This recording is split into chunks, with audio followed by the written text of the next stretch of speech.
Cast of Wonders is a listener-funded podcast. Donations cover all of our costs and keep the lights on backstage. Head to patreon.com/EAPodcasts to join our audience of supporters and get instant access to our Patreon-exclusive Discord, or check our website for PayPal and coffee options. Thanks for supporting audio fiction. This is Cast of Wonders, the young adult fiction podcast featuring stories of the fantastic. Welcome, episode 400 for January 28th, 2020. Welcome, I'm Marguerite Kenner, your guest host for this episode. With my partner Alistair Stewart, I run the Escape Artist Podcast Network and practice as a technology lawyer in London. I love to narrate for podcasts and audiobooks, including my most recent release, the Unidentified Funny Objects 6 anthology, edited by Alex Schwartzman, available from Amazon now. My contributions to genre fiction include teaching business skills to artists, community organizing, project groups for various genre organizations like the SFWA, and I edited here at Cast of Wonders from 2013 until last year in 2019. You can follow me on Twitter and Instagram, and there'll be links for you in the bios. Every year in January, Cast of Wonders highlights some of our favorite episodes from the previous year. It's a great chance for us to take a bit of a breather and let you, our listeners, catch up on any missed back episodes with new commentary and enthusiasm from a different member of the crew. My staff pick from 2019 is Knitting in English by Breet E.B. Vida, which originally aired on August 25th, 2019 as episode 371. Breet E.B. Vida is a writer and editor. Originally from Singapore, she now lives in Brooklyn with her husband and their dog. Follow her on Twitter at BHVIDE. The story is narrated by Nana Arendóttir, an Icelandic freelance journalist and author of Zombie Iceland. And now we've a tale to tell.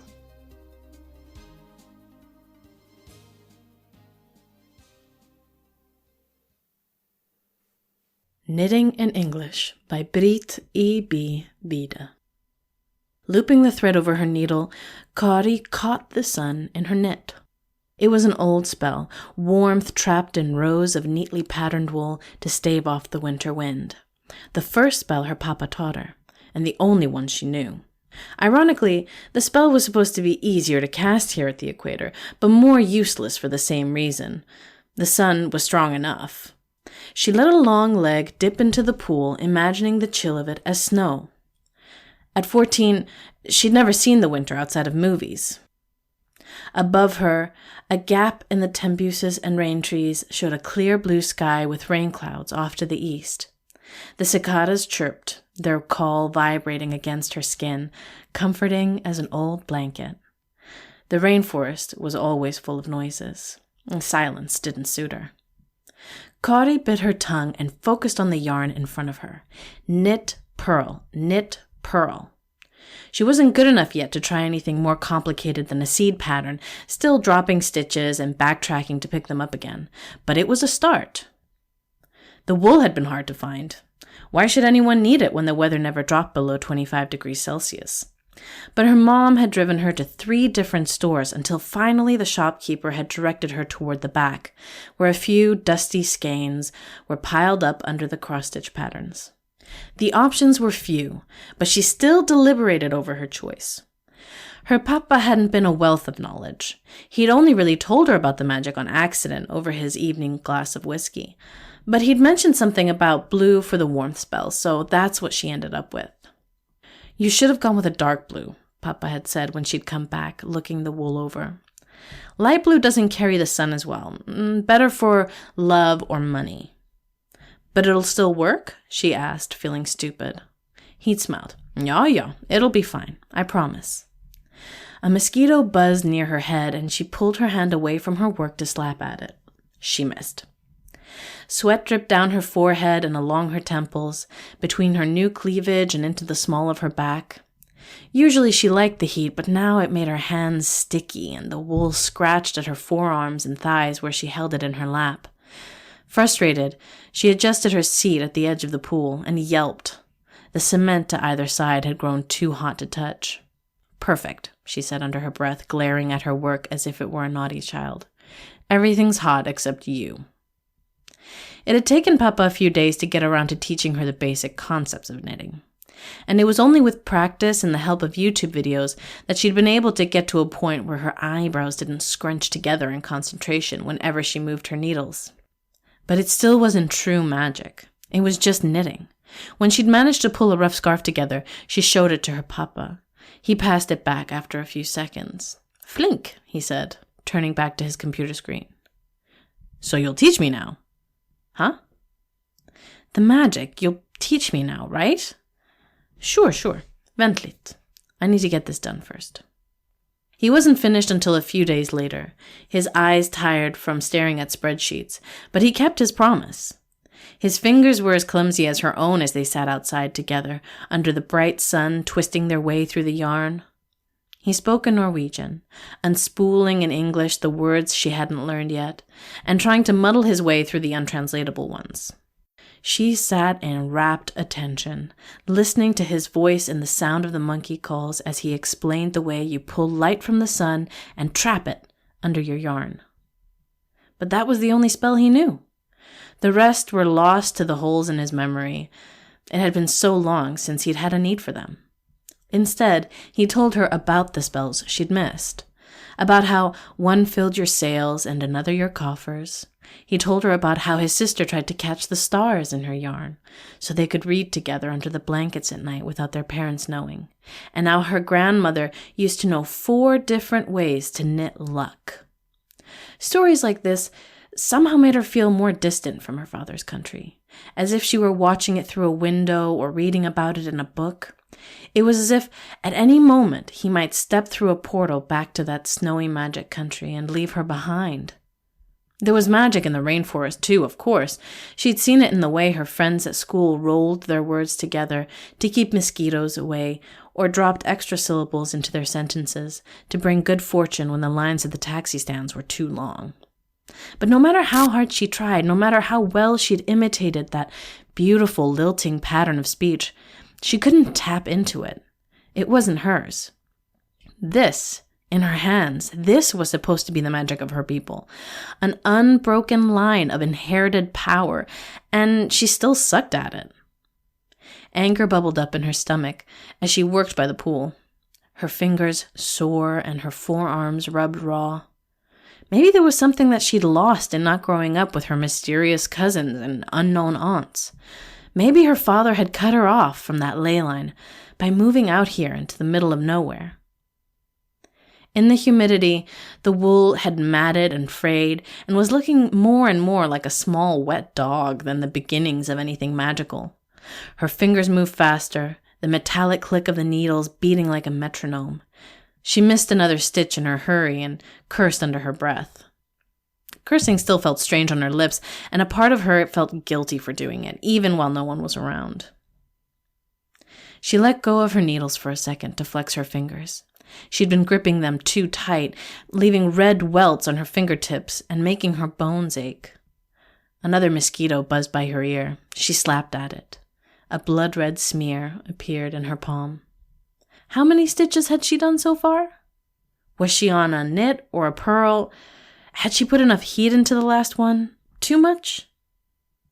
Kari looked at the ugly thing in her lap, berating herself that the beauty she imagined in her head couldn't come from her hands. It wasn't even her first try, it was her third. Every other piece had turned out the same, sort of lumpy, mostly complete, and aggressively unmagical. There was a phrase her friends liked to use when talking about boys who got dumped a lot. If it's more than 2, it's you. Maybe it was her. The thought sat with her like a stone as she closed her eyes, fighting back tears, and listened to the cicadas hum their endless song. A car rolled up in the driveway, familiar Bhangra music playing loudly from the open window, and her mom got out. The car was second-hand, and the CD had come with it. No one in the family could say what the songs meant, but they could sing every word. "What are you doing up there, Peanut?" her mom called as the music shut off and the car door slammed behind her. Nothing, she said, because it was the truth. The object in front of her was nothing. But her mother's flip-flops sounded against the asphalt anyway, getting closer. Caudy didn't look up. "Can I see?" she asked, placing her leather purse a safe distance away from the water before sitting down beside her daughter. Caudy tossed the thing over to her and lay back against the hot tile, letting it burn her skin like an iron, letting it steam out her wrinkled anger. "It's not mine." "What?" "Not my magic," she said. "Of course it's not," her mother said. Kari looked around without turning her head. "That's not what moms are supposed to say," she said. "You're supposed to be encouraging. You can do anything you set your mind to. It's okay, you'll get it the next time. Stuff like that." "I think I'm very encouraging." Caudy didn't bother responding. The cicadas hummed. Her mom continued. "It's not your magic because it's your dad's. You're like him, sure, but you're not him. It's not working because it's not you." Caudy stayed silent, kicking her feet, splashing up the cool water. It wasn't her. That was stupid. If it wasn't her, then what was? Her mom handed back the scarf and ruffled her hair before standing to retrieve her purse. "It's too hot. I'm gonna go see what Amma's making for dinner. You gonna stay out here?" "Yeah," Mom sighed. "You'll get it," she said. Caudy listened to her retreating footsteps and sat up. Her woolen mess had unraveled a bit in the handover. It didn't even seem worth finishing, but the open loops standing up like stubby fingers made her feel a strange sense of duty. "Just this row," she thought. "Then I'll never bother again." She slipped the needle back through the open loops where it had fallen out and started back up again. The cicadas hummed, and just for a second she reached out and caught their vibrations instead. It felt good. She tried again, ignoring the hammering sun and letting the cool splash of the pool water against her legs and the smell of chlorine flow through her fingers. Knit. The rain clouds called to her, and she thought of the way it danced against her window every night, washing away the fresh heat. Purl. She thought of the small folding fan her mother carried in her purse and the feel of its wind against her skin. Knit. She thought of the way her classmates spoke, cooling the air around them with a word. Purl. Finally, she thought of snow.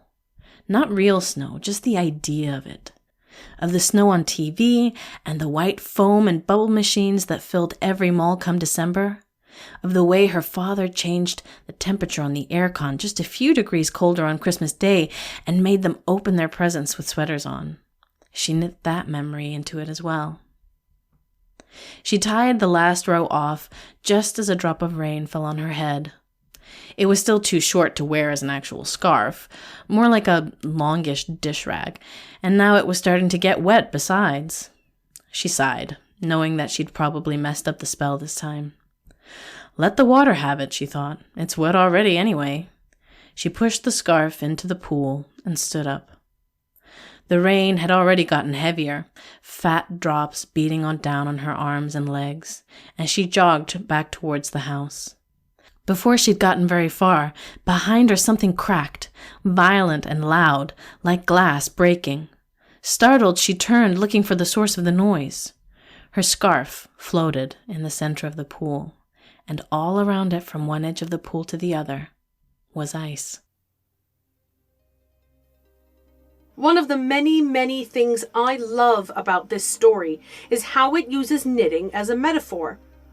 Kari struggles with the generational expectations she's inherited and adapting them to her new environment.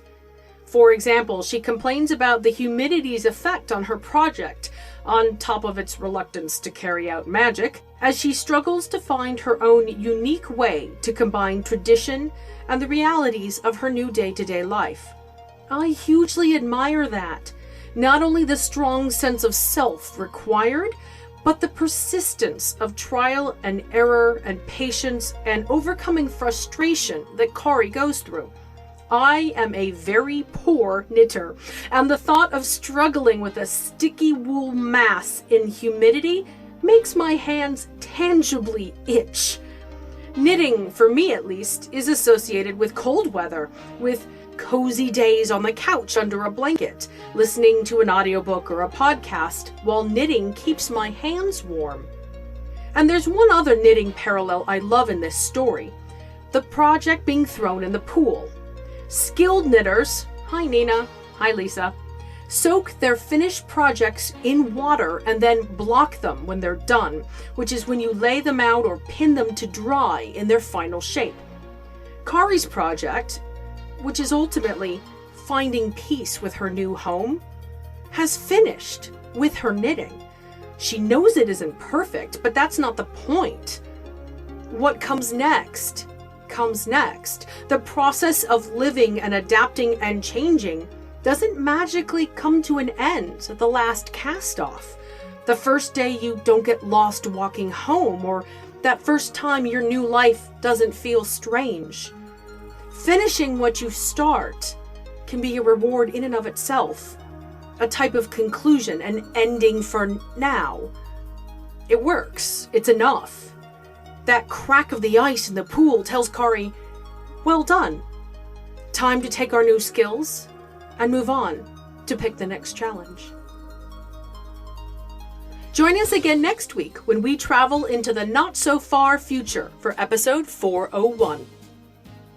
Cast of Wonders is a production of Escape Artists Incorporated and is brought to you by editor Catherine Inskip, assistant editors Andrew K. Ho and Carissa Sluss, associate editors Tonya Bezpalco, Amy Brennan, Alicia Capriasso, Trace Von Teal, William Height Minor, Sean Proctor, Ray O, Susie Rodriguez, Emma Smales, and Chris Tang. The producer is Jeremy Carter. The art director is Alexis Goebel. Community manager Danny Daly. And I've been your host this episode, alumni editor Marguerite Kenner. Episodes are released under the Creative Commons Attribution, Non-Commercial, No Derivatives 4.0 International License. That means you can download or listen to the episode on any device you like. You just can't change it or sell it. Join the discussion on the EA forum, forum.escapeartists.net, or chat with us on Twitter and Tumblr at Cast of Wonders, our supporter-exclusive Discord server, or over on Instagram along with our sister shows at Escape Artists Podcast. Our theme music is Appeal to Heavens by Alexei Nov, available from Promo DJ or his Facebook page. Thanks for listening.